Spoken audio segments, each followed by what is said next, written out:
Hi everyone, it's Kathleen. I thought I'd tell you where I came up with gatekeeper's heart. I always thought of my father as the gatekeeper in our family. My mother used his love for us as leverage. And he always had the last word on what was going to happen. As far as the lies she'd tell him, he just listened to whatever she had to say and jumped on it. I mean, he was reactive. And,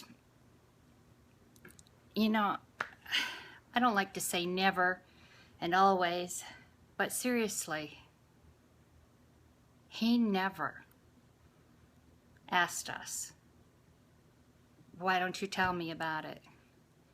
You know, you didn't get to say your side of anything or the truth. You didn't get to say, hey, wait a minute. What do you mean? I don't understand. That's not, here's an example. Anyway, I still love my father, even if he was reactive and didn't give people a chance and believed every single thing that bitch said. I still loved him, and I always felt like I was the gatekeeper's heart. So that's where that came from. But it's kind of exclusionary. I might have to just change that. You know, I don't like the feeling that, and even my first video where I said, I'm second guessing myself. Maybe I should just leave this all alone. But I put the title on the first video, anti-narc community, here I am, finally made the video. You know, anti-anything is exclusionary. Maybe I should, reconsider. It is possible that, I mean, we all have narcissistic traits, to some degree. But, and those of us that found ourselves over the years having more than we'd like have worked really hard to change that. So I should be less exclusionary. So I wanted to say that gatekeeper's heart came from, I always felt like my father was the gatekeeper and I'm the gatekeeper's heart. I really miss my father. And someday I'll tell you all about what she did to him in his last days. She should be in prison for it, that's for sure. Okay, but yeah, so here's an example of she would make something up to get a reaction out of him. I guess she really craved that.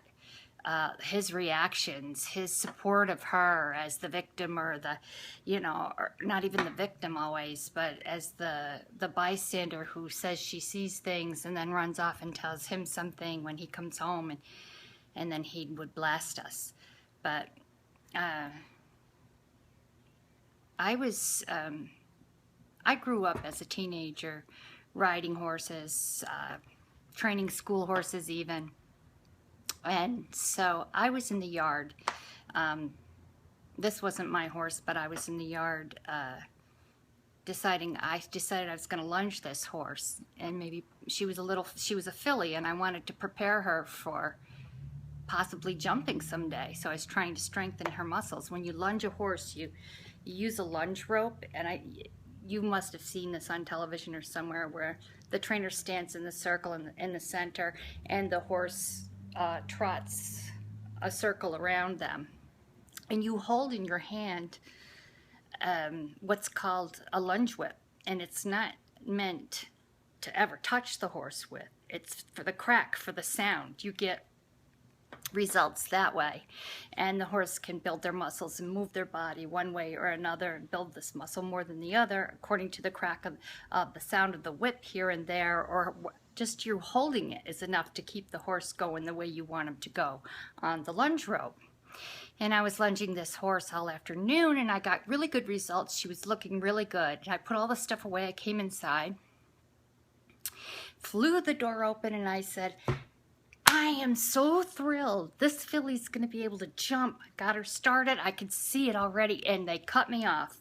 My father had come home from work, and I guess when he came home, the narcissistic mother hit him with this. He was sitting at the kitchen table. She was at the other side, just like it always was.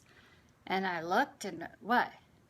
And he said, you are to never touch that horse again as long as you live. You are never to touch that horse again. You guys don't even know how this destroyed me. First of all, I had no idea what he was talking about or why he said that.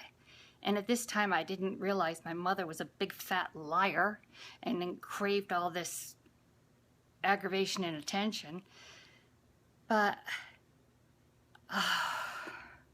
I love